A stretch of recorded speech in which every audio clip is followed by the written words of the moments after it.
কিন্তু যে পিতা এই তাবলীগটা করে না, নিজের ছেলেরাও বলে না বাবা নামাজ পড়। যেই মা এই তাবলীগটা করে না, নিজের মেয়েকেও বলে না মা পর্দা কর। এমনকি সন্তান তার জুম্মার নামাজ পড়ে না। কত বড় ধ্বংসাত্মক বিষয়। হাদিসটা শুনা যান। আল্লাহর রাসূল বলেছেন, তিরমিজি শরীফের হাদিসে আল্লাহর নবী বলেন, ক্বালা রাসূলুল্লাহি সাল্লাল্লাহু আলাইহি ওয়াসাল্লাম, মান তারাকা সালাসা জুমআতিন বিগাইরি উযরিন কুতিবা মিনাল মুনাফিকিন। আল্লাহর নবী বলেন, ইচ্ছা করে কেউ যদি 3টা জুমার নামাজ না পড়ে,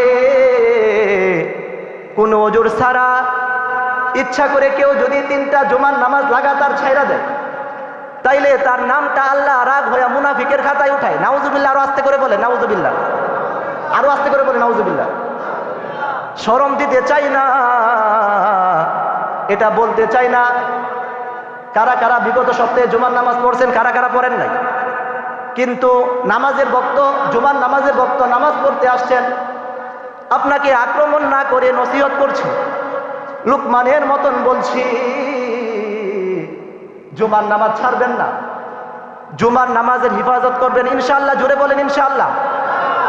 সফরে হজরে হার হালতে জুমা হিফাজত করবেন ইনশাআল্লাহ। কারণ ইচ্ছাকৃত 3 জুমা যদি কেউ না পড়ে, আকাশে যে মুনাফিকের লিস্টিটা আছে, ওইখানে আল্লাহ তাআলা রাগ করে নাম উঠায়া দেয়। নাউজুবিল্লাহ। কত বড় জঘন্য কথা। এই কারণে আমার তো মনে চায় আপনাদের পায়ে ধইরা ধইরা এই কথাটা বলা যায়। আমার যদি আমার সম্ভব হইতো যে আমার দেশের এই যুব সমাজ, তোমরা যারা নামাজ পড়ো না, আমার যদি আজকেও সম্ভব হইতো যে তোমাদের পায়ে ধইরা বললে তোমরা জীবনেও নামাজ ছাড়বা না, তোমরা জিন্দিগিতে আর কোনোদিন জুমার আজান শোনার পরে অবহেলায় সময় কাটাইবা না, এটা যদি আমার আজকেও সম্ভব হইতো, তাহলে খোদার কসম করে বলি এই মসজিদের গেটের ভিতরে বসে যেতাম। আর তোমরা যদি খুশি হইতে যে তোমাদের পায়ে ধইরা বললে তোমরা নামাজ পড়বা, তোমরা জিন্দিগিতে আর কোনোদিন নামাজ কাজা করবা না, তাহলে খোদার কসম করে বলি এই হাত দিয়া কোরআনের পাতা উল্টেছি আমরা। খোদার কসম, এই হাত দিয়া কোরআনের পাতা উল্টেছি আমরা, এই হাত দিয়া হাদিসের পাতা উল্টেছি আমরা, এই হাত দিয়া 30 পারা কোরআনের পাতা উল্টেছি। রব্বুল আলামিন 30 পারা কোরআনের কমপক্ষে 86 জায়গায় নামাজের কথা বলছেন। এই হাত দিয়া বুখারী শরীফের পাতা উল্টেছি আমরা, এই হাত দিয়া সহিহ মুসলিমের পাতা উল্টেছি, এই হাত দিয়া তিরমিজি শরীফের পাতা উল্টেছি, এই হাত দিয়া আবু দাউদ শরীফ, নাসাই শরীফ, ইবনে মাজাহ শরীফ, মুয়াত্তা মালিক, মুয়াত্তা মুহাম্মদ, মুসনাদে আহমদ সহ হাদিসের 86টার কিতাবগুলো আমরা উল্টেছি। এই হাতটা তোমার পায়ে লাগায় বলতাম, এ আমার হিরেখণ্ড দেশের, হিরেখণ্ড সমাজ, তোমরা বেনামাজি হইবা না, তোমরা 5 ওয়াক্ত নামাজ পড়ো। যখন তোমাদেরকে হাইয়া আলাস সালাহ বলে ডাক দেয়, মুয়াজ্জিন যখন তোমাদেরকে হাইয়া আলাল ফালাহ বলে ডাক দেয়, তোমরা মসজিদে আসো,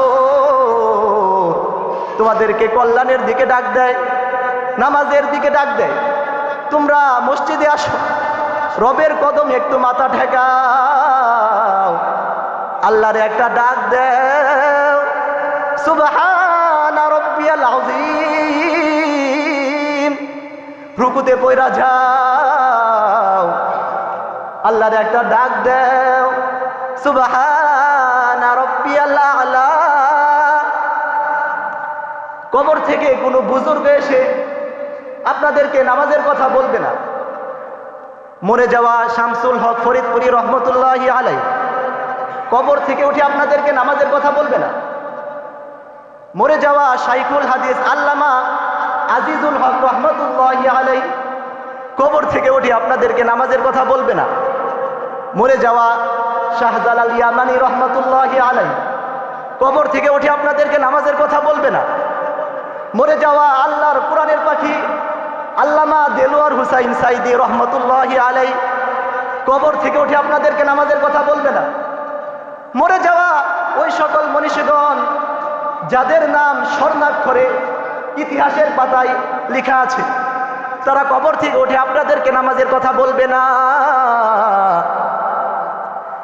অথবা রওজায়ে আথার থেকে সরাসরি আল্লাহর রসুলের আওয়াজ আপনাদের কানে কিয়ামত পর্যন্ত কোনোদিন পৌঁছবে না, কিয়ামত পর্যন্ত কোনোদিন পৌঁছবে না।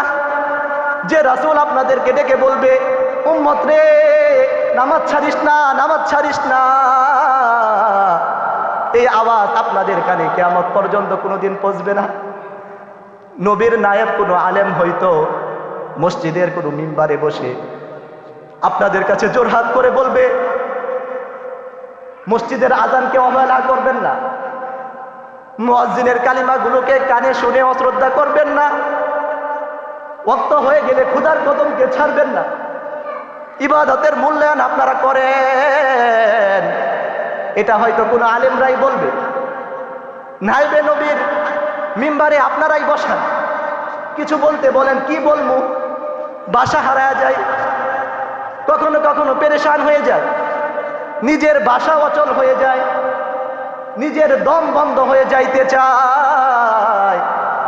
কোন ভাষায় বললে যে আপনারা ধর্ম ধরবেন, আপনারা দিনকে আলিঙ্গন করবেন, ওই ভাষা তো আমাদের নাই। তবে কোরআন থেকে নকল করে শুধু আপনাদের শোনাই। রব্বুল আলামিন সূরা লুকমানের 17 নম্বর আয়াতে বলেন, ইয়া বুনাইয়া আকিমিস সালাহ, ইয়া বুনাইয়া আকিমিস সালাহ, ইয়া বুনাইয়া আকিমিস সালাহ।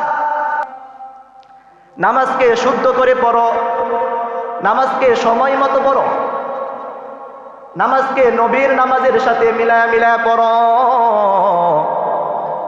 নিজে পড়ো, সমাজকে লইয়া আজান দিয়া ডাইকা ডাইকা বিলালের মতো ডাইকা ডাইকা পড়ো।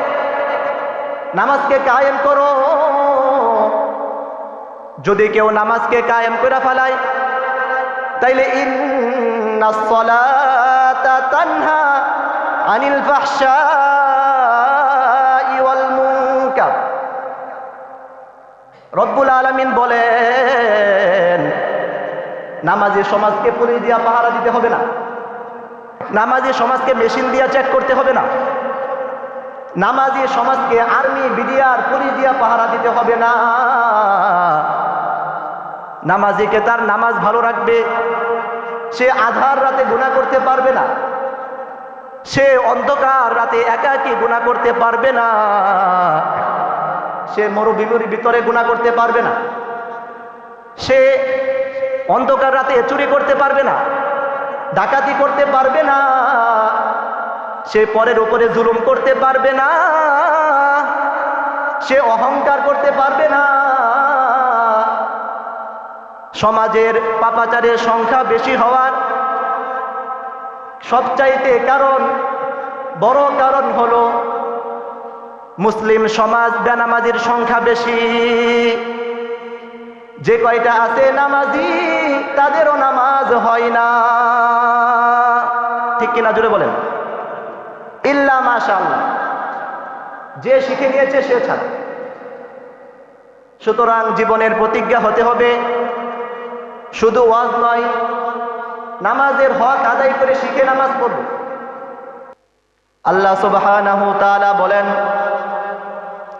মানব জীবনের কিছুর প্রতিকার জরুরত রয়েছে। একজন মুমিন ততক্ষণ পর্যন্ত পরিপূর্ণ সফলতা অর্জন করতে পারবে না, যতক্ষণ না তার জীবনে কিছু প্রতিজ্ঞা না আসবে। প্রতিজ্ঞাপন ছাড়া জীবনের কোনো কাজের সফলতা অর্জন করা যায় না। হযরতে লুকমান আলাইহিস সালাতু ওয়াস সালাম নিজের সন্তানকে প্রতিজ্ঞা শিখিয়েছেন যে তুমি তোমার জীবনে কি কি প্রতিজ্ঞা লালন করবে। যে প্রতিজ্ঞাগুলো লালন করতে বাপ হয়ে সন্তানকে নসিহত করেছিলেন, তার ভিতরে আমি একটি আয়াত আপনাদের সামনে পেশ করেছি। তার ভিতরে তিনটি প্রতিজ্ঞা রয়েছে যে প্রতিজ্ঞাগুলো আপনার আমার জীবনের প্রতিজ্ঞা হোক, এটা আল্লাহ তাআলা চান।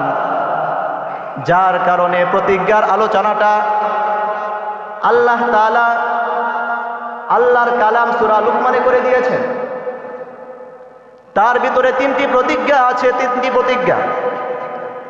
এক নাম্বার প্রতিজ্ঞা হলো ইবাদতের প্রতিজ্ঞা, দুই নাম্বার প্রতিজ্ঞা হলো দাওয়াত ও তাবলীগের প্রতিজ্ঞা, তিন নাম্বার প্রতিজ্ঞা হলো মানব জীবনের সুখ দুঃখ মিশ্রিত এই ধৈর্যের প্রতিজ্ঞা। এই তিনটি প্রতিজ্ঞার আলোচনা আয়াতে বর্ণিত। মানব জীবনে একজন মুমিনের ইবাদত হবে প্রতিজ্ঞা আর পণের অংশ। যে কোনো মূল্যে, যে কোনো ত্যাগের বিনিময়ে হলেও সে তার ইবাদতকে কখনো নষ্ট হইতে দিবে না। এটা হবে একজন মুমিনের জীবনের প্রতিজ্ঞা। ইবাদতের ভিতরে যেহেতু সবচাইতে দামি ইবাদত হলো নামাজ, আল্লাহর রাসূল সাল্লাল্লাহু আলাইহি ওয়াসাল্লাম তিরমিজি শরীফের হাদিসের মধ্যে বলেন, আউয়ালু মা ইউহাসাবু বিহিল আবদু ইয়াউমাল কিয়ামাতিস সালাহ। কিয়ামতের দিন সর্বপ্রথম মানুষের নামাজের হিসাব নেওয়া হবে। নামাজের হিসাব দেওয়া ব্যতীত একজন মানুষ এক কদম সামনে আগাতে পারবে না। সঙ্গত কারণেই নামাজের প্রতিজ্ঞা। জীবনের প্রতিজ্ঞা করো, নামাজের প্রতিজ্ঞা করো যে জীবনে কোনোদিন, জিন্দেগিতে কোনোদিন নামাজ কাজা করবা না, জিন্দেগিতে কোনোদিন তোমার জীবন থেকে নামাজ ছাড়বা না, এই প্রতিজ্ঞা করো। যেই মুসলমান নামাজ পড়ে না সে তো কাফেরের মতো। যেই মুসলমান বেনামাজি সে তো মুশরিকের মতো, অমুসলিমের মতন। যে মুসলমান বেনামাজি সে তো ইহুদি নাসারার মতো। অমুসলিম যেমন নামাজ পড়ে না, মুসলিম হয়েও সে নামাজ পড়ে না, ও মুসলমানের কাতারে দাঁড়ানোর যোগ্যতা রাখে না, অমুসলিমের কাতারে দাঁড়ানোর যোগ্য হয়ে গেছে। ঠিক না ঠিক জোরে বলে। যে মুসলমান নামাজ পড়ে না সে তো কাফেরের মতো, গায়রে মুসলিমের মতন, ইহুদি খ্রিস্টানের মতন। যে মুসলমান বেনামাজি সে তো কাফেরের মতো। অমুসলিম যেমন নামাজ পড়ে না, মুসলিম হয়ে সে নামাজ পড়ে না, সে মুসলমানের কাতারে দাঁড়ানোর যোগ্যতা রাখে না। বলুন তো, আমি আপনাদের কাছে জানতে চাই,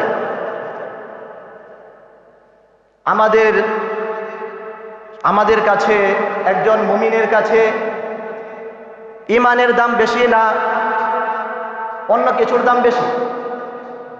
আমাদের কাছে সবচাইতে দামি ধন ইমান নাকি অন্য কিছু? জোরে বলেন। ইমানের দাম বেশি নাকি চাকরির দাম বেশি? ইমানের দাম বেশি না ব্যবসার দাম বেশি? ইমানের দাম বেশি না রাজনীতির দাম বেশি? ইমানের দাম বেশি না নেতাগিরির দাম বেশি? ইমানের দাম বেশি না খেলার সমর্থনের দাম বেশি? ইমানের দাম যদি বেশি বুঝে থাকে, ইমানদার ব্যক্তি কখনো ইমানের পরিপন্থী কোনো কাজ করতে পারে না।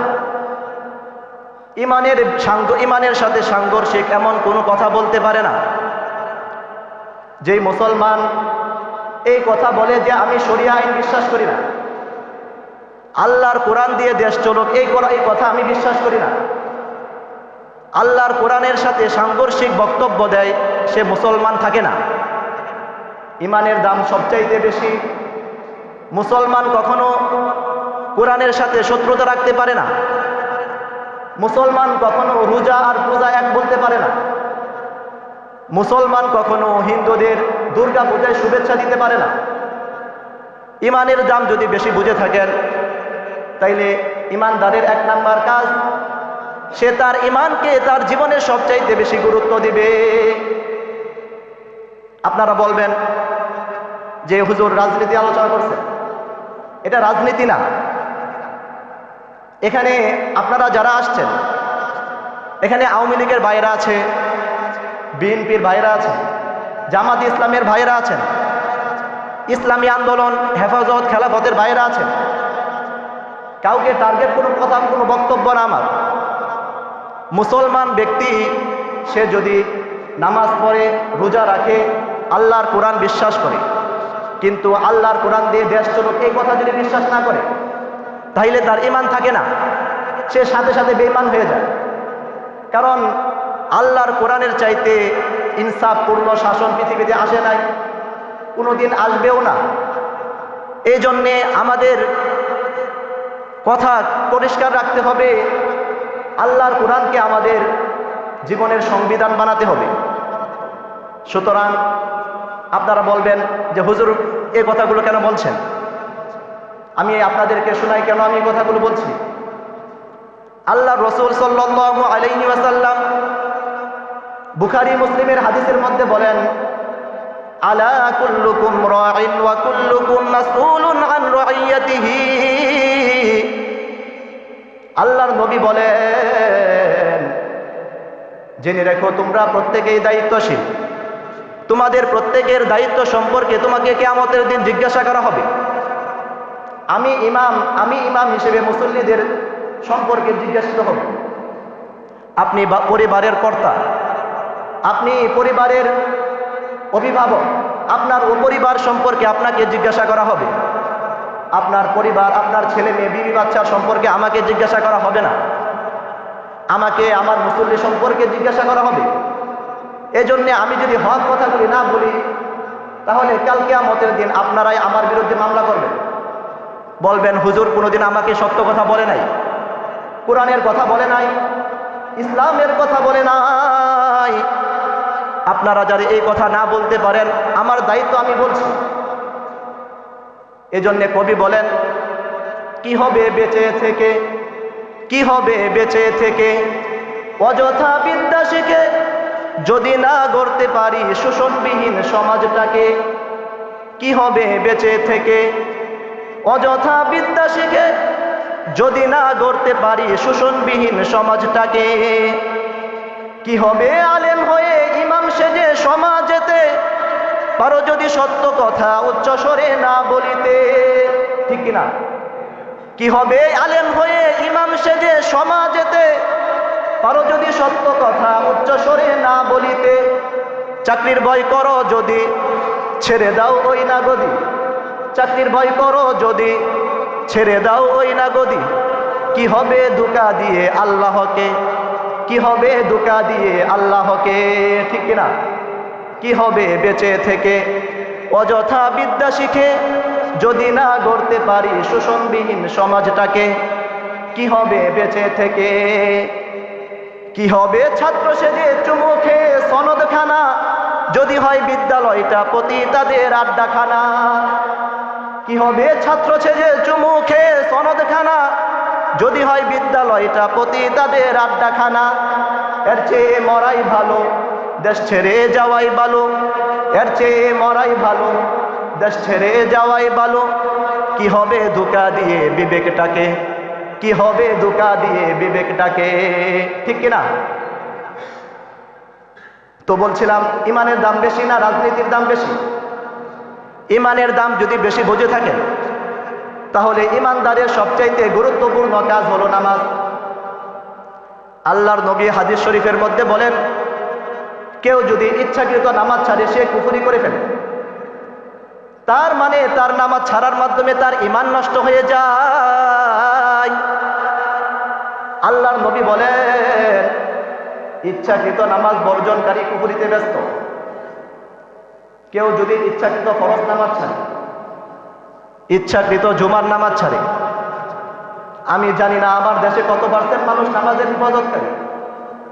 পরিসংখ্যান আপনাদের কাছে থাকাই ভালো, কিন্তু অধিকাংশ যুবকেরা নামাজ পড়ে না, অধিকাংশ বৃদ্ধরাই নামাজ পড়ে না, অধিকাংশ কিশোররা নামাজ পড়ে না, অধিকাংশ নারীরা বেনামাজি। যারা পড়ে তাদের ভিতরে সিংহভাগ আছে যারা বুঝে পড়ে না, শিখে পড়ে না, আন্দাজি পড়ে। ঠিক কিনা জোরে বলে? যারা শুদ্ধ করে সূরা ফাতিহা পড়তে জানে না, যারা এর সাথে বিশুদ্ধ একটি সূরা মিলানো জানে না, যারা রুকু সিজদা সঠিকভাবে আদায় করতে পারে না, আমার তো মনে হয় বাংলাদেশের 80 ভাগ 70 ভাগ হাজি পাবেন যারা হজ করে আসছে তাদের নামাজ হয় না, যারা শুদ্ধ করে সূরা ফাতিহা পড়তে জানে না। আমার তো মনে হয় 100 জনের ভিতরে কমপক্ষে 80 জন সব মসজিদের সভাপতি সেক্রেটারি পাবেন যারা বিশুদ্ধ সূরাটা জানে না, যারা সূরা ফাতিহা শুদ্ধ করে পড়তে জানে না, এর সাথে একটি বিশুদ্ধ সূরা মিলানো জানে না, রুকু সিজদা ঠিক মতো হয় না। আমি তো এমন একজন হাজিও পেয়েছি যিনি তিনবার হজ করে আসছে। 3 বার হজ করার পর উনি আমার সাথে সাক্ষাৎ করছে, বলতেছে হুজুর আমি 3 বার হজ করে আসছি। আমি বললাম হাজী সাহেব আপনি যেহেতু 3 বার হজ করে আসছেন তাহলে আপনি আমাকে একটু সূরা কেরাত একটু শোনান, আমি একটু শুনি। হাজী সাহেব আমাকে সূরা শোনালেন, কি যে পড়লো নিজেও বুঝলাম না, না সূরার অর্থ ঠিক আছে না তেলাওয়াত ঠিক আছে। এইভাবে যদি একজন মানুষ 80 বছর নয় 300 বছরও হায়াত পায়, আর 300 বছর যদি ইচ্ছাকৃত গাফলতের কারণে, ইচ্ছাকৃত অবহেলার কারণে এমন নামাজ নিয়ে কবরে যায়, খোদার কসম কবরে গেলে কাবায় মুখ রাখা কঠিন হয়ে যাবে। এতনি আসান বাত, এটা কি আপনার মামু বাড়ির কলা পাইছেন মিয়া কলার সরি, যে মামির কাছে চাইবেন আর দিয়া দিবে? জান্নাত এমন কলার সরি না, চাইলেই পাওয়া যায় না, চাইলেই পাওয়া যায় না। কোনো মেহনত করবেন না, কোনো চেষ্টা সাধনা করবেন না, জান্নাতে চলে যাবেন। নামাজটা সোজা করেন না। বিশ্ব ইজতেমা সামনে আসছে, বিশ্ব ইজতেমাকে সামনে রেখে তো কমসে কম 40 দিনের জন্য তাবলীগ জামাতে বের হতে পারে।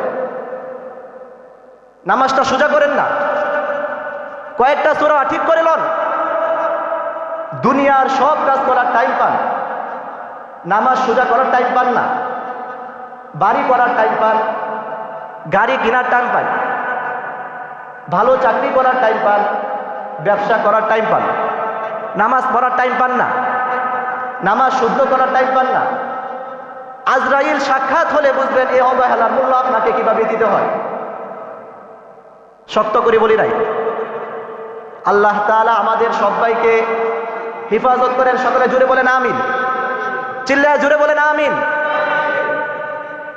কি মনে করেছেন সেলুনের কাটা চুলের আর্মি কাটিদের যদি তাসির থাকে, প্রভাব থাকে, পাওয়ার থাকে, 5 ওয়াক্ত নামাজের পাওয়ার নাই? 5 ওয়াক্ত নামাজের শক্তি নাই? নামাজের প্রভাব কি, নামাজের পাওয়ার কি? আল্লাহ তাআলা নিজে নামাজের পাওয়ার বর্ণনা করতেছেন। রব্বুল আলামিন পবিত্র কুরআনুল কারীমের সূরা আনকাবুতের 45 নম্বর আয়াতের মধ্যে রব্বুল আলামিন বলেন, ইন্নাস সালাতা তানহা আনিল ফাহশাই ওয়াল মুনকার, ইন্নাস সালাতা তানহা আনিল ফাহশাই ওয়াল মুনকার। রব্বুল আলামিন বলেন, কেউ যদি নামাজ পড়ে নামাজি হয় তাহলে তার নামাজ তাকে ছোট বড় সব গুনাহ থেকে বাঁচায় রাখবে। তার মানে হলো, মুদ্রা কথা লম্বা করে বলি না, শর্ট করে বলি, নামাজ যে পড়ে সে নামাজি হইলে নামাজে চুরি করতে পারে না, নামাজি জেনা করতে পারে না, নামাজি সুদ খাইতে পারে না, নামাজি ঘুষ খাইতে পারে না, নামাজি কোনোদিন আলেমের সাথে তর্ক করতে পারে না, নামাজি কখনো আলেমকে আক্রমণ করে কথা বলতে পারে না, নামাজি কখনো আলেমকে রাজাকার, মৌলবাদ, আল বদর, আল শামস, তালেবান বলে গালি দিতে পারে না, নামাজি গুনাহে কবিরা করতে পারে না, নামাজিকে তার ছোট বড় সব গুনাহ থেকে বাঁচায় রাখবে তার নামাজ। নামাজি সুদ খাইতে পারে না, নামাজি ঘুষ খেতে পারে না, নামাজি পরের উপর জুলুম করতে পারে না। যদি দেখা যায় নামাজ পড়ে 2 নাম্বারে সব করে, তাইলে বুঝতে হবে তার নামাজ হয় না। এই কারণে ওসিয়ত হলো, ইয়া বুনাইয়া আকিমিস সালাহ, ইয়া বুনাইয়া আকিমিস সালাহ। নামাজকে শুদ্ধ করে পড়ো, নামাজকে সময় মতো পড়ো, নামাজকে নবীর নামাজের সাথে মিলায়া পড়ো, নিজে পড়ো, সমাজকে লইয়া আজান দিয়া ডাইকা বিলালের মতো ডাইকা পড়ো, নামাজকে কায়েম করো।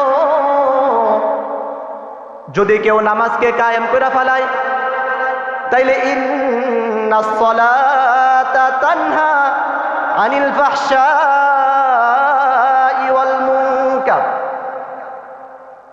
রব্বুল আলামিন বলেন, নামাজি সমাজকে পুলিশ দিয়া পাহারা দিতে হবে না, নামাজি সমাজকে মেশিন দিয়া চেক করতে হবে না, নামাজি সমাজকে আর্মি, বিডিআর, পুলিশ দিয়া পাহারা দিতে হবে না। নামাজিকে তার নামাজ ভালো রাখবে, সে আধার রাতে গুনাহ করতে পারবে না, সে অন্ধকার রাতে একাকী গুনাহ করতে পারবে না, সে মরুভূমির ভিতরে গুনাহ করতে পারবে না, সে অন্ধকার রাতে চুরি করতে পারবে না, ডাকাতি করতে পারবে না, সে পরের উপরে জুলুম করতে পারবে না, সে অহংকার করতে পারবে না। সমাজের পাপাচারের সংখ্যা বেশি হওয়ার সবচাইতে বড় কারণ হলো মুসলিম সমাজ বেনামাজির সংখ্যা বেশি। যে কয়টা আছে নামাজি, তাদেরও নামাজ হয় না। ঠিক কিনা জোরে বলেন? ইল্লা মাশাআল্লাহ, যে শিখে নিয়েছে সে ছাড়া। সুতরাং জীবনের প্রতিজ্ঞা হতে হবে, শুধু ওয়াজ নয়, নামাজের হক আদায় করে শিখে নামাজ পড়ব। কারা কারা 2 হাত তুলেন, হাত তুলেন, জোরে বলেন, ওয়াদা করেন, বলেন ইয়া আল্লাহ, ইয়া আল্লাহ, ওয়াদা করিতেছি 5 ওয়াক্ত নামাজ শিখে বুঝে সুন্নত তরিকায় ইহতিমামের সাথে আদায় করিব ইনশাআল্লাহ। জুড়ে বলুন ইয়া আল্লাহ, ওয়াদা করিতেছি নামাজকে ব্যক্তি জীবনে, পারিবারিক জীবনে, রাষ্ট্র জীবনে প্রতিষ্ঠিত রাখিব ইনশাআল্লাহ। জুড়ে বলুন ইনশাআল্লাহ। হাত নামান, নামাজের গুরুত্ব দিবেন, এটা প্রতিজ্ঞা। নিজের যার মনে মনে ভাবতে পারেন, হুজুর এত বড় দায়িত্ব গাড়ি চাপাই দিল। এই আপনি তো দেশের প্রেসিডেন্টও না, প্রধানমন্ত্রীও না, আমি তো দেশের প্রেসিডেন্টও না, প্রধানমন্ত্রীও না, কিন্তু আপাতত আমার মুখ চলতেছে, আপনারা শুনতেছেন, আপনাদের ঘাড়ে চাপাইলাম এজন্য। আপনি যে জায়গায় আপনার কথা চলে সেখানে চাপাইতে পারেন না। আপনি যে ঘরের মাছ কিনে দেন, আপনি যে ঘরের গোশত কিনে দেন, আপনি যে ঘরের কাপড় চোপড় কিনে দেন, আপনি যে ঘরের মানুষের ফার্নিচার কিনে দেন, আপনি যে ঘরের মানুষের মার্কেট করে দেন, সেই মানুষগুলাকে বলতে পারেন না নামাজ পড়ো? বলতে পারেন না? কেন বলেন না? তাদেরকে আন্ডা, মাছ, ঠান্ডা বাজার করে খাওয়ালেন, নামাজের কথাটা বললেন না। মনে রাখবেন, এরা আপনার জানাজা নামাজও পড়বে না, এরা আপনার জানাজা শুদ্ধ করে পড়তে পারবে না, ওযু ছাড়া জানাজার নামাজ পড়ে ফেলবে। সুতরাং নিজের সন্তানকে নামাজি বানান, ঘরকে নামাজি বানান, নেতা যিনি আছেন তিনি তার কর্মীকে নামাজি বানান, আপনার কর্মী চাঁদাবাজি করবে না আর চাঁদাবাজি। পিতা তার সন্তানকে নামাজি বানান লুকমানের মতো। দ্বিতীয় নাম্বার প্রতিজ্ঞা হলো, সাদাকে সাদা বলবো, কালোকে কালো বলবো, হককে হক বলবো, বাতিলকে বাতিল বলবো, জুলুমকে জুলুম বলবো, ন্যায়কে ন্যায় বলবো, হককে হক বলবো, বাতিলকে বাতিল বলবো। যদি কেউ এই প্রতিজ্ঞার বাইরে যা, তাইলে তার জিম্মা আল্লাহ না, সে খাইরে উম্মত না। আল্লাহ রাব্বুল আলামিন সূরা আলী ইমরানের 110 নম্বর আয়াতে বলেন, কুনতুম খায়রা উম্মাতিন উখরিজাত লিন-নাস তা'মুরুনা বিল মা'রুফ ওয়া তানহাউনা আনিল মুনকার। রব্বুল আলামিন বলেন, এই উম্মতের শ্রেষ্ঠত্ব হলো সাদাকে সাদা বলা আর কালোকে কালো বলার মাধ্যমে। আপনারা এই দায়িত্ব খালি হুজুর করে দিচ্ছেন যে কাদিয়ানিরা কাফের বলবে হুজুর, নাস্তিক মুরতাদের বিচার চাবি হুজুর, বুরকা ধরে যে টান দিবে তার বিচার চাবি হুজুর, আল্লাহর কোরআনকে যে অবমাননা করবে, লাথি দিবে, পাড়া দিবে, পিষবে, তার বিচার চাবি হুজুর। নাউজুবিল্লাহ। নবীর ইজ্জতের উপর যে হামলা করবে তার বিচার চাবে হুজুর। আল্লাহকে যে গালি দিবে তার বিচার চাবে হুজুর। আর আমরা খালি ঘরে বসে থাকি আর মনে মনে বলবেন হুজুররা রাজনীতি করে। এটার নাম রাজনীতি না, এটার নাম ইমানদারি। এই ঠিক জোরে বলেন না কেন? জোরে গলে বলেন ঠিক না বেঠিক? এটার নাম রাজনীতি না, এটার নাম ইমানদারি। যে কাদিয়ানিরে কাফের বলবে না সেও কাফের। জোরে বলেন সে কি? কাদিয়ানিরে যে কাফের বলবে না সেও কাফের। যে নাস্তিকের সুস্পষ্ট নাস্তিকতা দেখার পরে তাকে কিছু বলবে না, তাহলে তার নীরবতা আসসুকুতু নিসফুর রিজা, সেও নাস্তিক। মুরতাদের মুরতাদগিরি দেখা যার মাথা নড়ে চলে না, বুঝা শোনা কয়, কিছু বলতে চায় না, তার মানে হলো সে হাফ নাস্তিক। চুপচাপ রয়েছে তার মানে হলো সে নাস্তিকের পক্ষে গেছে, মুরতাদের পক্ষে গেছে। শুধু নামাজ দিয়া দিন বাঁচে না তখন। তা'মুরুনা বিল মা'রুফ ওয়া তানহাউনা আনিল মুনকার। লুকমান বলে, ইয়া বুনাইয়া আকিমিস সালাহ, ইয়া বুনাইয়া আকিমিস সালাহ ওয়া'মুর বিল মা'রুফ ওয়া'মুর বিল মা'রুফ ওয়ানহা আনিল মুনকার। লুকমান বলে, নামাজ কায়েম করবা, সাদাকে সাদা বলবা, কালোকে কালো বলবা, সৎ কাজের আদেশ করবা, অসৎ কাজ থেকে মানুষদেরকে বারণ করবা। আপনারে যদি পুটলাওয়ালা কয়, বলে গালি দেয়, ঠিক করবেন। এই কথা বলেন ঠিক না বেঠিক? জোরে বলেন ঠিক না বেঠিক? আপনারে যদি কয় যে পিকনিক করতে আসছে, শেষ করতে আসছে, তিরস্কার করে, তাও আপনি তাবলীগ করবেন। তাবলীগ এটা এই উম্মতের ইবাদত, এই উম্মতের শান। হকের কথা বলা এই উম্মতের শান, সত্যের বাণী উচ্চারণ করা এই উম্মতের শান। সুতরাং আপনি বলবেন সব জায়গায় পারবো না, আমি যেখানে পারছি আপনি ওখানে পারেন নাই, তাহলে আপনি যেখানে পারেন সেখানে করেন। আল্লাহর রাসূল বুখারী মুসলিমের হাদিসের মধ্যে বলেন, ক্বালা রাসূলুল্লাহি সাল্লাল্লাহু আলাইহি ওয়াসাল্লাম, আলা কুল্লুকুম রাঈন ওয়া কুল্লুকুম মাসউলুন আন রাইয়াতিহি। আল্লাহর নবী বলেন, তোমার ঘরে তুমি পারো, তোমার ছোট ভাইকে তুমি পারো, তোমার বন্ধুকে তুমি বুঝায় শুনে পারো, স্বামী তার বিবিকে পারে, বিবি তার স্বামীকে পারে, মহিলা তার স্বামীকে পারে, তাবলীগ করতে পারে, পিতা তার সন্তানকে পারে, মা তার সন্তানকে পারে। এই পারে কি পারে না? জোরে বলেন, পারে কি পারে না? মা তার সন্তানকে পারে, কিন্তু যে পিতা এই তাবলীগটা করে না, নিজের ছেলেরাও বলে না বাবা নামাজ পড়। যেই মা এই তাবলীগটা করে না, নিজের মেয়েকেও বলে না মা পর্দা কর। এমনকি সন্তান তার জুম্মার নামাজ পড়ে না। কত বড় ধ্বংসাত্মক বিষয়। হাদিসটা শুনা যান। আল্লাহর রাসূল বলেছেন,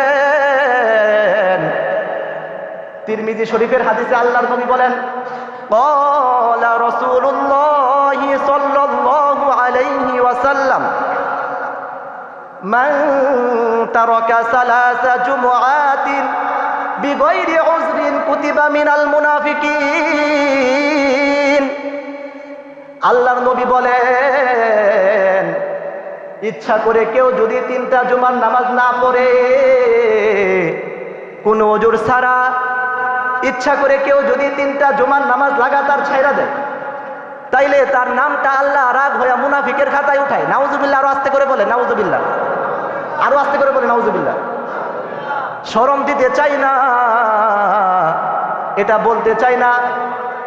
কারা কারা বিগত সপ্তাহে জুমার নামাজ পড়ছেন, কারা কারা পড়েন নাই, কিন্তু নামাজের বক্ত, জুমার নামাজের বক্ত নামাজ পড়তে আসছেন, আপনাকে আক্রমণ না করে নসিহত করছি, লুকমানের মতন বলছি, জুমার নামাজ ছাড়বেন না, জুমার নামাজের হিফাজত করবেন ইনশাআল্লাহ। জোরে বলেন ইনশাআল্লাহ। সফরে হজরে হার হালতে জুমা হিফাজত করবেন ইনশাআল্লাহ। কারণ ইচ্ছাকৃত 3 জুমা যদি কেউ না পড়ে, আকাশে যে মুনাফিকের লিস্টিটা আছে, ওইখানে আল্লাহ তাআলা রাখবিরা নাম উঠায়া দেয়। নাউজুবিল্লাহ। কত বড় জঘন্য কথা। এই কারণে আমার তো মনে চায় আপনাদের পায়ে ধইরা ধইরা এই কথাটা বলা যায়। আমার যদি আমার সম্ভব হইতো যে আমার দেশের এই যুব সমাজ, তোমরা যারা নামাজ পড়ো না, আমার যদি আজকেও সম্ভব হইতো যে তোমাদের পায়ে ধইরা বললে তোমরা জীবনেও নামাজ ছাড়বা না, তোমরা জিন্দিগিতে আর কোনোদিন জুমার আজান শোনার পরে অবহেলায় সময় কাটাইবা না, এটা যদি আমার আজকেও সম্ভব হইতো, তাহলে খোদার কসম করে বলি এই মসজিদের গেটের ভিতরে বসে যেতাম। আর তোমরা যদি খুশি হইতে যে তোমাদের পায়ে ধইরা বললে তোমরা নামাজ পড়বা, তোমরা জিন্দিগিতে আর কোনোদিন নামাজ কাজা করবা না, তাহলে খোদার কসম করে বলি এই হাত দিয়া কোরআনের পাতা উল্টেছি আমরা। খোদার কসম, এই হাত দিয়া কোরআনের পাতা উল্টেছি আমরা। এই হাত দিয়া হাদিসের পাতা উল্টেছি আমরা। এই হাত দিয়া 30 পারা কোরআনের পাতা উল্টেছি। রব্বুল আলামিন 30 পারা কোরআনের কমপক্ষে 86 জায়গায় নামাজের কথা বলছেন। এই হাত দিয়া বুখারী শরীফের পাতা উল্টেছি আমরা। এই হাত দিয়া সহিহ মুসলিমের পাতা উল্টেছি। এই হাত দিয়া তিরমিজি শরীফের পাতা উল্টেছি। এই হাত দিয়া আবু দাউদ শরীফ, নাসাই শরীফ, ইবনে মাজা শরীফ, মুয়াত্তা মালিক, মুয়াত্তা মুহাম্মদ, মুসনাদে আহমদ সহ হাদিসের 86 কিতাবগুলো আমরা উল্টেছি। এই হাতটা তোমার পায়ে লাগায় বলতাম, এ আমার হিরেখণ্ড দেশের, হিরেখণ্ড সমাজ, তোমরা বেনামাজি হইবা না, তোমরা 5 ওয়াক্ত নামাজ পড়ো। যখন তোমাদেরকে হাইয়া আলাস সালাহ বইলা ডাক দেয়, মুয়াজ্জিন যখন তোমাদেরকে হাইয়া আলাল ফালাহ বইলা ডাক দেয়, তোমরা মসজিদে আসো,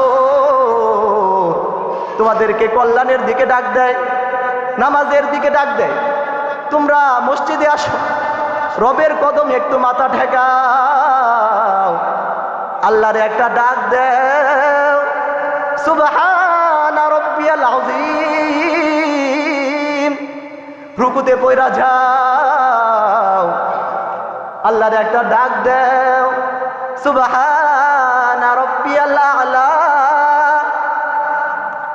কবর থেকে কোনো বুজুর্গ এসে আপনাদেরকে নামাজের কথা বলবে না। মরে যাওয়া শামসুল হক ফরিদপুরি রহমতুল্লাহি আলাইহি কবর থেকে উঠে আপনাদেরকে নামাজের কথা বলবে না। মরে যাওয়া শাইখুল হাদিস আল্লামা আজিজুল হক রহমতুল্লাহি আলাইহি কবর থেকে উঠে আপনাদেরকে নামাজের কথা বলবে না। মরে যাওয়া শাহজালাল ইয়ামানি রহমতুল্লাহি আলাইহি কবর থেকে উঠে আপনাদেরকে নামাজের কথা বলবে না। মরে যাওয়া আল্লাহর কোরআনের পাখি আল্লামা দেলোয়ার হুসাইন সাইদি রহমতুল্লাহি আলাই কবর থেকে উঠে আপনাদেরকে নামাজের কথা বলবে না। মরে যাওয়া ওই সকল মনীষীগণ যাদের নাম স্বর্ণাক্ষরে ইতিহাসের পাতায় লেখা আছে, তারা কবর থেকে উঠে আপনাদেরকে নামাজের কথা বলবে না। অথবা রওজায়ে আথার থেকে সরাসরি আল্লাহর রসুলের আওয়াজ আপনাদের কানে কিয়ামত পর্যন্ত কোনোদিন পৌঁছবে না, কিয়ামত পর্যন্ত কোনোদিন পৌঁছবে না।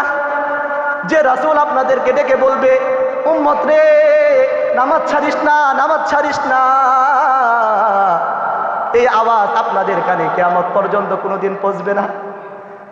নবীর নায়েব কোনো আলেম হয়তো মসজিদের কোনো মিম্বারে বসে আপনাদের কাছে জোরহাত করে বলবে,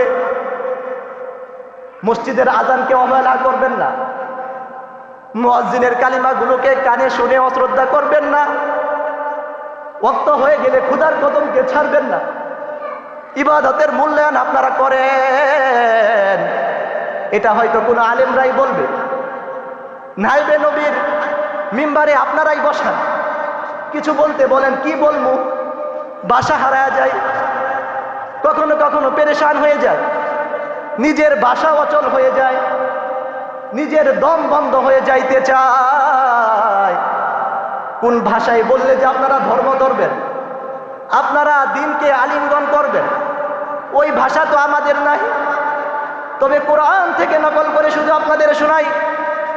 রব্বুল আলামিন সূরা লুকমানের 17 নম্বর আয়াতে বলেন, ইয়া বুনাইয়া আকিমিস সালাহ, ইয়া বুনাইয়া আকিমিস সালাহ, ইয়া বুনাইয়া আকিমিস সালাহ ওয়া'মুর বিল মা'রুফ ওয়া'মুর বিল মা'রুফ ওয়ানহা আনিল মুনকার।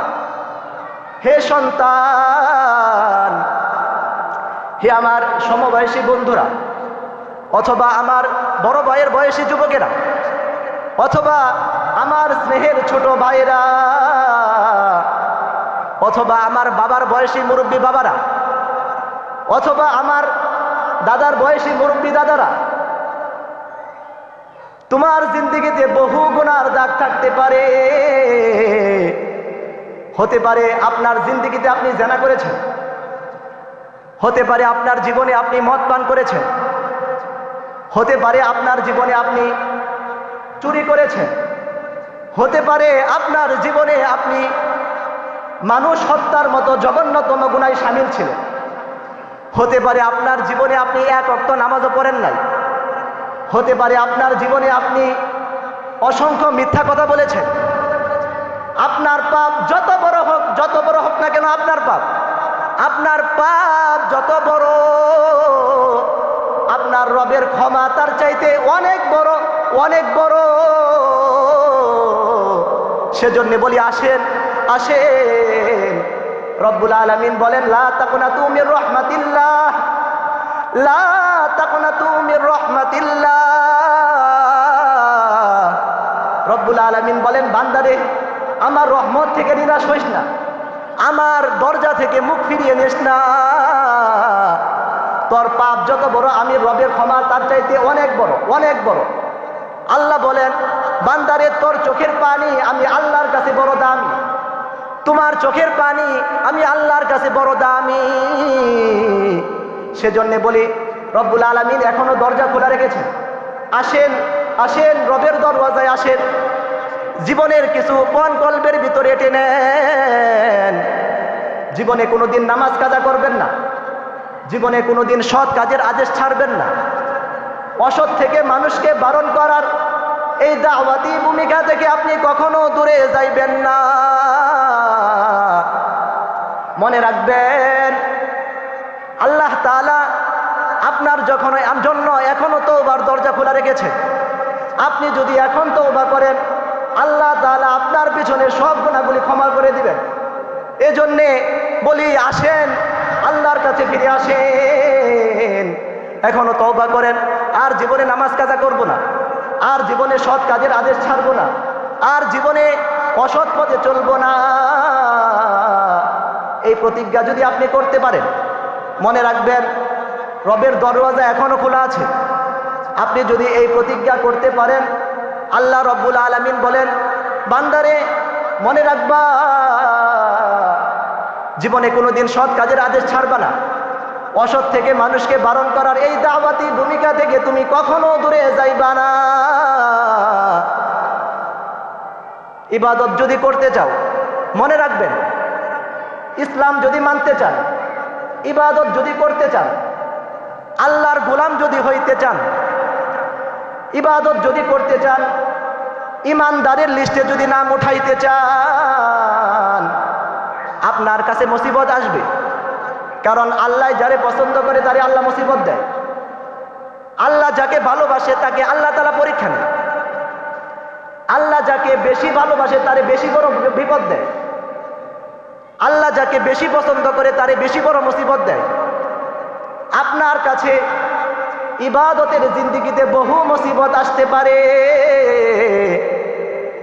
ওয়াসবির আলা মা আসাবাক ওয়াসবির আলা মা আসাবাক। দুনিয়ার হালতে যে কোনো মুসিবত, যে কোনো কিছু আপনার সামনে আসলে ঈমান থেকে ভেঙ্গে পড়ে দূরে যাইবেন না। এমনকি মুসিবতটা যদি আপনার শুলে চড়ার মুসিবত হয়ে যায়, অথবা মুসিবতটা যদি আপনার হযরতে বিলালের মতো মরুপ্রান্তরে ফেলে রাখার মুসিবত যদি আপনার সামনে এসে যায়, অথবা আপনার মুসিবতটা যদি হযরতে খাব্বাব রাদিয়াল্লাহু তাআলা আনহুর মতো জ্বলন্ত কয়লার উপরে ফেলে পিঠের চামড়া তুলে ফেলার মুসিবত যদি আপনার সামনে এসে যায়, অথবা আপনার মুসিবতটা যদি ইউনুস নবীর মাছের পেটে, হযরতে ইউনুস নবী মাছের পেটের অন্ধকার কুঠুরির অবস্থানের কোনো মুসিবত যদি এসে যায়, অন্ধকার কুঠুরির মুসিবত এসে যায়, অথবা আপনার মুসিবতটা যদি খলিলুল্লাহর মতো আগুনে দগ্ধ হওয়ার এই কঠিন মুসিবত যদি আপনার সামনে এসে যায়, অথবা আপনার মুসিবতটা যদি আপনার নবী, বিশ্ব মানবতার নবী মুহাম্মাদুর রাসূলুল্লাহ সাল্লাল্লাহু আলাইহি ওয়াসাল্লামের মক্কা ছেড়ে দেওয়া, মাতৃভূমি ত্যাগ করে হিজরত করে দেশান্তরের মুসিবত যদি আপনার সামনে এসে যায়, আপনি আপনার মুসিবতকে, অথবা আপনার মুসিবতটা যদি আল্লাহর কোরআনের পাখি আল্লামা দেলোয়ার হুসাইন সাইদির মতো মিথ্যা মামলায় 13টি বছর জেলখানায়, অন্ধকার কুঠুরির মুসিবত, জালিমের কারাগারে জেলখানার কঠিন মুসিবত যদি আপনার সামনে এসে যায়, ফাঁসির কাস্তে ঝুলানোর মুসিবত যদি আপনার সামনে এসে যায়, অথবা শাহাদাতের মঞ্চ আলিঙ্গনের মুসিবত যদি এসে যায়, অথবা আপনার মুসিবতটা যদি আল্লামা মামুনুল হকের মতো জালিমের কারাগারে মিথ্যা মামলায় 6টি বছর অন্ধকার কঠিন মুসিবত যদি আপনার সামনে এসে যায়, অথবা আপনার মুসিবতটা যদি শাহাদাতের মঞ্চ আলিঙ্গনের মুসিবত যদি এসে যায়, অথবা আপনার মুসিবতটা যদি আল্লাহর নবী আইয়ুব নবীর মতো 17 বছর রুগ্ন অবস্থায় বিছানায় কাতরানোর মুসিবত যদি আপনার সামনে এসে যায়, আপনি আপনার মুসিবতকে সবরের দ্বারাই এই মুসিবতের জিন্দেগি আপনি কাটাইবেন। এটা আপনার পণ, এটা আপনার প্রতিজ্ঞা। লুকমান বলে, ওয়াসবির আলা মা আসাবাক ওয়াসবির আলা মা আসাবাক। তুমি সবর করবা হার মুসিবতে। ইন্না যালিকা মিন আজমিল উমুর। লুকমান বলে, সন্তান রে, সফল মুমিন, সফল গোলামের এগুলো হলো পণ, এগুলো হলো প্রতিজ্ঞা। এরে সন্তান, এই প্রতিজ্ঞাগুলো কখনো নষ্ট করবা না। আজকের এই জুমার নামাজের পূর্ব মুহূর্তে আমার সামনে যে সমস্ত যুব সমাজ আছেন, আমার বাবার বয়সী মুরব্বী বাবারা আছেন, আপনাদের সামনে আমি আল্লাহর কালাম পবিত্র কোরআন থেকে পবিত্র কোরআনের যেই প্রতিজ্ঞাগুলো আপনাদের সামনে তুলে ধরলাম, হাতে পায়ে ধরে বলি, আল্লাহর কালামে বর্ণিত এই প্রতিজ্ঞাগুলোকে আপনারা কখনো নষ্ট করবেন না। ইনশাআল্লাহ জুড়ে বলেন, ইনশাআল্লাহ জুড়ে বলেন, ইনশাআল্লাহ। আল্লাহ তাআলা আমাদেরকে এই প্রতিজ্ঞাগুলোকে জীবনে লালন করে এই প্রতিজ্ঞাগুলোর মধ্যে ওয়াদাবদ্ধ হয়ে আমল করার তৌফিক দান করেন। সকলে জুড়ে বলেন আমিন। আল্লাহ তাআলা আমাদেরকে এই প্রতিজ্ঞাগুলো জীবনে বাস্তবায়ন করার তৌফিক দান করেন। ওয়া আখিরু দাওয়ানা আনিল হামদুলিল্লাহি রাব্বিল আলামিন।